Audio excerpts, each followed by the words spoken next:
Delhi liquor కేసులో BRS MLC కవితకు shock తగిలింది. రౌస్ అవెన్యూ కోర్టు ఆమెకు ఈ నెల 23 వరకు జ్యుడిషియల్ కస్టడీ విధించింది. ఆమెకు 14 రోజుల కస్టడీ విధించాలని సిబిఐ కోరగా 9 రోజుల కస్టడీకి న్యాయస్థానం అనుమతించింది. లిక్కర్ కేసులో మనీ లాండరింగ్ కు సంబంధించి ఈడీ కేసులో తిహార్ జైల్లో ఉన్న ఆమెను సిబిఐ అరెస్ట్ చేసింది. అనంతరం కోర్టులో హాజరుపరచగా 3 రోజుల సిబిఐ కస్టడీకి అప్పగించింది.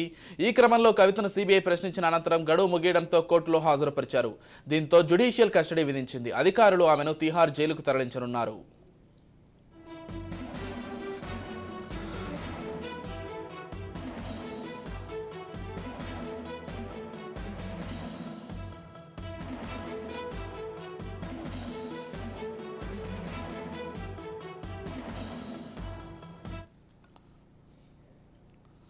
మూడు రోజుల కస్టడీ ముగిసిన అనంతరం కవితను సిబిఐ అధికారులు న్యాయమూర్తి కావేరి బవేజా ముందు హాజరు పెట్టారు. ఈ సమయంలో సిబిఐ తన వాదనలను వినిపించింది. మరో 14 రోజుల కస్టడీ పొడిగించాలని సిబిఐ కోరగా 9 రోజుల కస్టడీకి అనుమతించింది. దీంతో కోర్టు ఈ నెల 23 వరకు కస్టడీ పొడిగించింది. మరోవైపు కోర్టు నుంచి బయటకు వస్తున్న సమయంలో కవిత సిబిఐపై ఆరోపణలు చేశారు. ఇది సిబిఐ కస్టడీ కాదని, బీజేపీ కస్టడీ అని విమర్శించారు.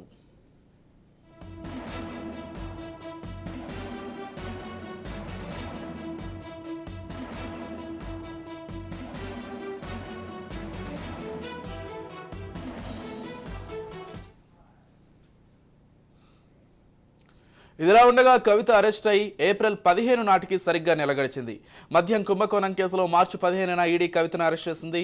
ఈడీ కస్టడీలో ఉన్న కవితను తాజాగా ఏప్రిల్ 10న సిబిఐ అరెస్ట్ చేసింది. 3 రోజుల కస్టడీలోకి తీసుకుని విచారణ చేశారు. ఈ స్కామ్లో అప్రూవర్లుగా మారిన వారు ఇచ్చిన వాంగ్మూలం, వాట్సాప్ చాట్స్పై సిబిఐ కవితను ప్రశ్నించింది. ఈ సమయంలో కవిత విచారణను సిబిఐ వీడియో రికార్డు కూడా చేసింది.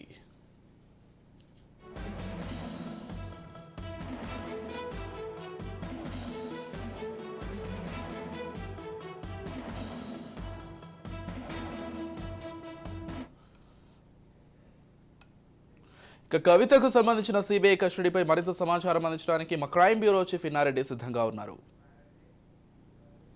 ఢిల్లీ లిక్కర్ కేసులో కవిత సంబంధించి ఈ నెల 23 వరకు కూడా జ్యుడిషియల్ రిమాండ్ కస్టడీ పొడిగించింది. అయితే 4 రోజుల పాటు కస్టడీ పొడిగించిన నేపథ్యంలో మనీ లాండరింగ్లో ఏమైతే ఎన్ఫోర్స్మెంట్ డైరెక్టరేట్ విచారణ చేసిందో అలాగనే సిబిఐ కూడా తమ 3 రోజుల విచారణలో అనేకమైన అంశాల ఆధారంగా పలు ప్రశ్నలు చేసినప్పుడు కూడా ఏ ప్రశ్నకు ఆమె సరైన సమాధానం చెప్పలేదు అని చెప్పేసి కూడా సిబిఐ తన 11 పేజీల రిమాండ్ రిపోర్ట్లో పేర్కొనడం జరిగింది. దీంట్లో ఏమైతే ఈ లిక్కర్ స్కామ్కు సంబంధించిన పాలసీ మార్పులకు సంబంధించి ఆప్ నేతలకు ఇచ్చిన 100 కోట్ల వ్యవహారం కావచ్చు, అలాగనే సదరన్ గ్రూప్కు సంబంధించిన కొంతమంది వ్యక్తులతో కలిసి ఏర్పాటు చేసిన మీటింగ్ వ్యవహారంలో ఎక్కడెక్కడ కలిశారు అన్న విషయం మీద పక్కా సమాచారం తీసుకొని ఆ సమాచారం మేరకు ఆ సీసీ కెమెరా ఫుటేజ్ ఆధారంగా ప్రశ్నలు అడిగినప్పుడు కూడా ఆమె దాటవేసే ప్రయత్నం చేశారు అని చెప్పేసి అన్న ఆరోపణల మీద కూడా సిబిఐ తమ కస్టడీ పిటిషన్లో పేర్కొనడం జరిగింది. మొత్తం మీద ఎక్కడ కూడా ఆమె దీని మీద సమాచారం ఇవ్వడానికి కానీ తర్వాత అడిగిన ప్రశ్నలకు క్లియర్ కట్గా సమాధానం ఇవ్వడంలో ఆమె కోఆపరేట్ చేయలేదని చెప్పేసి కూడా సిబిఐ తన రిమాండ్ రిపోర్ట్లో పేర్కొంది. మళ్ళీ ఇలాంటి క్రమంలో ఖచ్చితంగా మరోసారి విచారించాల్సిన అవసరం ఉంది. సౌత్ సదరన్ గ్రూప్ సంబంధించిన కొంతమంది వ్యక్తులతో కలిసి ఆమె చేసిన మీటింగ్స్ కావచ్చు, తర్వాత డబ్బులు అంటే 100 కోట్లకు సంబంధించిన వ్యవహారంలో ఆప్ నేతలకు ఇచ్చిన నేపథ్యం కావచ్చు, దీంట్లో మొత్తం మీద ఏమే కీలక పాత్ర పోషించింది అని చెప్పని కూడా తెలుస్తూ ఉంది.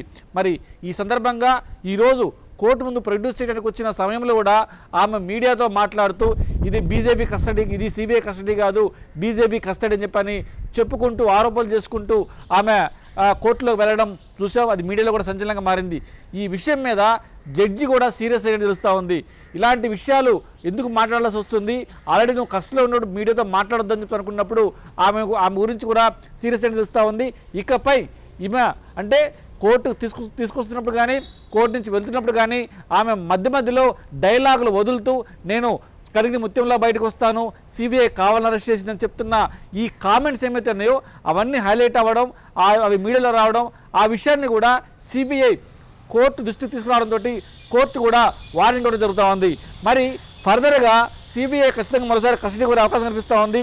దీంట్లో 14 కోట్ల వ్యవహారం సంబంధించిన వ్యవహారంలో కూడా ఆమెను ప్రశ్నించినప్పుడు ఆమె ఉద్దేశపూర్వకంగా తప్పుదో పట్టించేలా సమాధానాలు చెప్పిందని చెప్పని, అలాగనే మాగుంట శ్రీనివాసరెడ్డి, గోరంట్ల బుచ్చుబాబు, శరత్ రెడ్డి, అలాగనే విజయ్ నాయర్లతో జరిగిన సమావేశాలకు సంబంధించి ఎక్కడెక్కడ కలిశారు, ఎప్పుడు కలిశారు అన్న టెక్నికల్ ఎవిడెన్స్ సీసీ కెమెరా ఆధారంగా కూడా ప్రశ్నించినప్పుడు దాని ప్రశ్నలకు సరైన సమాధానం కూడా చెప్పకుండా ఆమె దాట వేసిందని చెప్పి తెలుస్తూ ఉంది.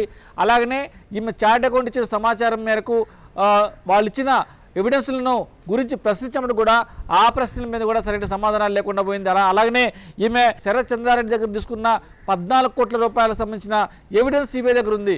మరి ఆ 14 కోట్లు ఎందుకు తీసుకోవాల్సి వచ్చింది అన్న విషయం మీద ప్రశ్నించినప్పుడు కూడా ఆమె సరైన సమాధానం చెప్పలేదని చెప్పారు కూడా ఆ సిబిఐ తన 11 పేజీల రిమాండ్ రిపోర్ట్లో పేర్కొనడం జరిగింది. మరి ఇన్ని రకాలుగా ఆమెను ప్రశ్నించినప్పుడు కూడా ఏమాత్రం అంటే జనరల్గా ఎన్ఫోర్స్మెంట్ డైరెక్టరేట్ ప్రశ్నించినప్పుడు కావచ్చు, సిబిఐ ప్రశ్నించినప్పుడు కావచ్చు, సిబిఐ ప్రశ్నించడానికి కొంత ప్రత్యేకత ఉంది.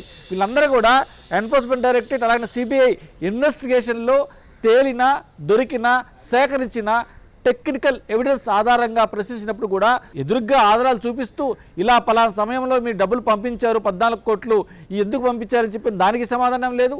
మరోవైపున దీంట్లో పలానా సమయంలో మీరు శరత్ చంద్రారెడ్డి తర్వాత మిగతా వాళ్ళతో కలిసి మీరు మీటింగ్ ఏర్పాటు చేసుకున్నారు హోటల్లో, మరి దీంట్లో మరి ఎందుకు కలవాల్సి వచ్చింది, ఆ రోజు మీరు ఏ విషయం మీద మాట్లాడుకున్నారు అని చెప్పని పూర్తి స్థాయిలో సీసీ కెమెరాలకు సంబంధించిన ఫుటేజ్ ఆధారంగా ఆ రోజు కలిసిన మాగుంట శ్రీనివాసరెడ్డి, గోరంట్ల బుచ్చిబాబు, శరత్ చంద్రారెడ్డి అలాగనే విజయ్ నాయర్ మీరందరూ కలిసినప్పుడు కలవడానికి గల సందర్భం ఏంటి, ఏ విషయంలో మాట్లాడుకున్నారు అని చెప్పేసి అన్న ప్రతి విషయాన్ని కూలంకుషంగా అడిగినప్పటికీ కూడా ఆ ప్రశ్నకు కూడా అంటే టెక్నికల్ ఎవిడెన్స్ చూపిస్తూ అడిగిన ప్రశ్నలు కూడా దాటవేస్తూ ఆమె మాట్లాడిన క్రమం చూస్తే మాత్రం ఖచ్చితంగా ఈమె ఎట్టి పరిస్థితుల్లో ఈ కేసును తప్పుదో పట్టించే ప్రయత్నం చేస్తూ ఉంది.